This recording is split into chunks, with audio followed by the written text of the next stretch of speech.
you could only imagine how I felt after I saw this clip I'm about to show you. A call for a permanent national fleet of firefighting aircraft has been rejected by the federal government in its response to the Bushfire Royal Commission. The government says it won't replicate what the states already have. Among the dozens of recommendations it has adopted is a new law to allow the declaration of a national state of emergency during future disasters. Alright, let's go have a little look at this fleet that the states already have. And this information came from the National Aerial Firefighting Center. NAFC contracts approximately 150 aircraft on behalf of the state and territory governments. This fleet is supplemented by additional state-owned and state-contracted aircraft hired to meet peak demand across Australia. In total, more than 500 aircraft provided by over 150 operators are available for firefighting across Australia. Okay, and here's some examples of the Australian firefighting aircrafts, and all of this can be found on the NAFC website. And here, this is where we have them based, and I included a map for anybody that doesn't live in Australia. You can kind of get the idea. Smaller states have bigger cities, bigger population, more of a tax income, more resources. Now, I'd also like to show you an article, but it was pretty difficult to choose one because there are a lot that I thought were quite relevant. I'll show you just the headlines of some. Could climate change make it harder to get insurance in Australia? And that's from February 2019. As fire season overlaps in Australia and California, sharing firefighting resources will only get harder. The end of 2019. Australia is not prepared to fight the bushfires of the future, experts warn. Also near the end of 2019. And at the start of 2020, big water bombing aircrafts en route to Australia to fight fires delayed by international disasters. But the one I decided to go with are bigger water bombers the answer to Australia's bushfire woes. And this is from the end of 2019. It has become a familiar and reassuring sight. Planes and helicopters dumping loads of water and fire retardant on out of out-of-control blazes. Here are the key points. After this week's catastrophic fire levels, experts are asking if we have enough firefighting aircraft available all year round. Large aircraft and helicopters are expensive to lease, so firefighters borrow aircraft from the Northern Hemisphere when needed. Fire seasons are overlapping between the Northern and Southern Hemispheres, so aircraft may not always be available. But experts are warning that fire services do not have enough large aircraft to deal with the unprecedented magnitude of fires we are now faced with. The former New South Wales Deputy Fire and Rescue Commissioner Ken Thompson said Australia needs to invest in more large aircraft that are available all year round. We've got real concerns about the impact that climate change is having on the fire's behaviour, and we have got very serious concerns about small numbers of large aircraft that are available to support firefighters and local communities, he said. What we really need is the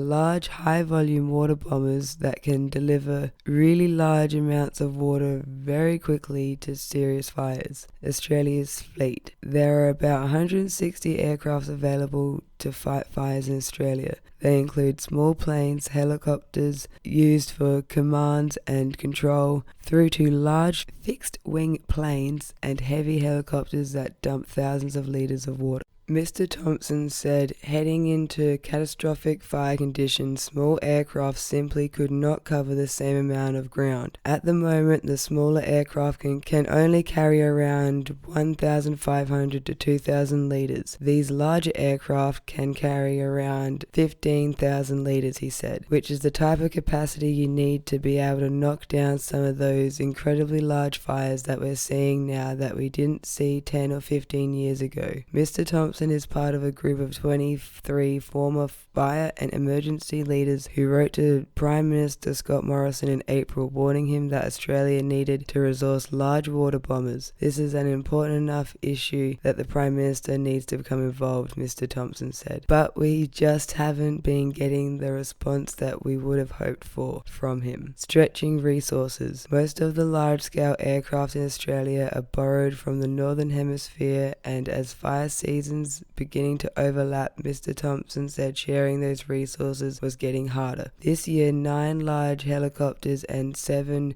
fixed-wing aircraft have been contracted from the Northern Hemisphere, but only half have arrived in time for New South Wales and Queensland's devastating fires. We typically don't get access to these aircraft until about December, and even now I think that is going to be problematic because of the size of the extended fire season in the Northern Hemisphere, Mr. Thompson said. Firefighting aircraft are managed by the National Aerial Firefighting Centre, NAFC, a cooperative body funded by both state and territory governments and the federal government. As ABC's background briefing revealed in October 2 years ago, the NAFC sent a proposal on behalf of all states and territories to Canberra for an annual increase of $11 million above its existing $15 million in funding, but they still do not have an answer. The Australian government funding is, however, forecast to diminish in real terms, where areas the cost of providing aerial resources will rise. This may lead to a reduction in access to aerial resources in the future. General Management of NAFC, Richard Alter, said while large water bombers were useful, they are not a silver bullet. I think if you asked any firefighter and any aerial firefighter, we would probably always like to have more, he said. But certainly the fleet that we've got available to us is quite comprehensive and does provide very valuable support to the firefighters on the ground. Ms. Alder agreed that southern and northern hemispheres fire seasons overlapping was a concern. It's causing a few nervous moments so far. We've been able to manage that, he said. Is bigger better. Senior researcher at CSIRO Department of Bushfire Behavior and Risks, Matt Polinsky, said aircraft had a number of advantages for fighting fires, but they were most important in the initial attack. They can access fires much more quickly because they can travel more quickly and in a straight line, he said. They can access fires when they're in difficult terrain that might be hard to get to or unsafe to get to on the ground. But Mr. Polinsky said that there was not enough research to understand the most effective use of large aircraft and what Australia might need in the future. To get people on the ground to measure it at the right time, to not be involved and to not get in the way is really difficult to organise, he said. Particularly periods like this, and the firefighters have got their heads down working to put the fires out and probably don't have much time to think about anything else at the moment. Cost benefit analysis. The biggest firefighting aircraft in Australia at the moment is a Boeing 737 water bomber leased by the New South Wales Rural Fire Service, RFS, and available year-round. A DC-10 air tanker from the United States will also be on its way to join the fleet and can drop 35,000 litres of water or fire retardant in 8 seconds and will be in the country for the rest of the bushfire season. But they do not come cheaply. It costs about $2.5 million a year to lease a large fixed-wing air tanker and about $2.2 to lease a large helicopter. Mr. Polinsky said work needed to be done on the sums to work out what the real need for a large aircraft was and whether or not the cost was warranted. On a day like the catastrophic day the other day, you could never have enough of them, although you'd logistically be challenged to operate them all, he said. But then on the other day you'd probably don't really require much at all, so there's a balance. And when conditions get too bad, not even giant water bombers can make a difference with extreme heat and firestorms grounding them. All suppression is less effective in more severe conditions just because the fire's behavior is too intense to allow effective suppression, Mr. Polinsky said. In those sorts of situations, most resources, including aircraft, drop back to protective roles. They're protecting things like houses and communication towers that are in the way of the fire. And remember, this is from the 15th of November 2019, so it's almost exactly a year from the day I'm recording this. Okay, so we have a Royal Commission and that has some recommendations, which involve perhaps getting some more aircraft to help fight bushfires. The federal government says nah, they don't want to replicate what the states already have, which is the NAFS, which shares a handful of aircraft amongst all the states and territories. I'm guessing that's what they mean, the National Aviation Firefighting Service. So that must mean they acknowledge it if they don't want to replicate it. Well, how about you give them that funding they asked for years ago? Okay, they don't want to replicate that. Can we replicate maybe what the US state, California's doing maybe? Because if we have to borrow planes from other countries, and now the bushfire seasons and wildfire seasons are overlapping, I think many Australians can agree with me when it comes to things like this, like water bombers. It is something that we would probably prefer to have and never have to use. It would be great if we never had to use it. That means there wasn't anything on fire, but would feel a lot better if we had a couple. Had a couple of the best ones. Alright, and my final point is, can't we get some jobs making some firefighting helicopters, firefighting planes? Can we look into that maybe? I reckon that makes sense for Australians. Make things you can use things you can make. Anyways, I didn't want you to leave this clip thinking that this decision might be something to do with the budget or something. So I'm going to remind you of a clip from earlier in the year, or perhaps show some people this clip for the first time.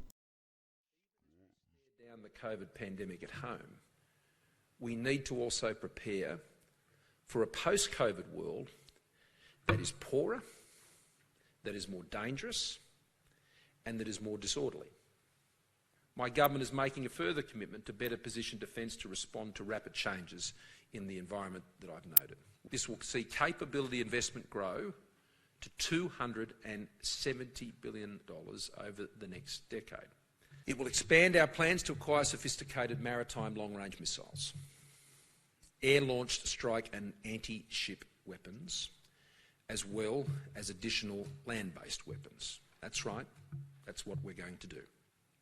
We will also invest in more highly integrated and automated sensors and weapons, including potential development of hypersonic weapons systems. So the main thing I want people to take away from this is not only do we have to share aircraft amongst the states of Australia, we have to share aircraft with other countries. And the Australian government rejected recommendations by the Royal Commission saying we should probably expand our fleet of firefighting aircrafts. But don't worry, we might get those hypersonic weapon systems or something.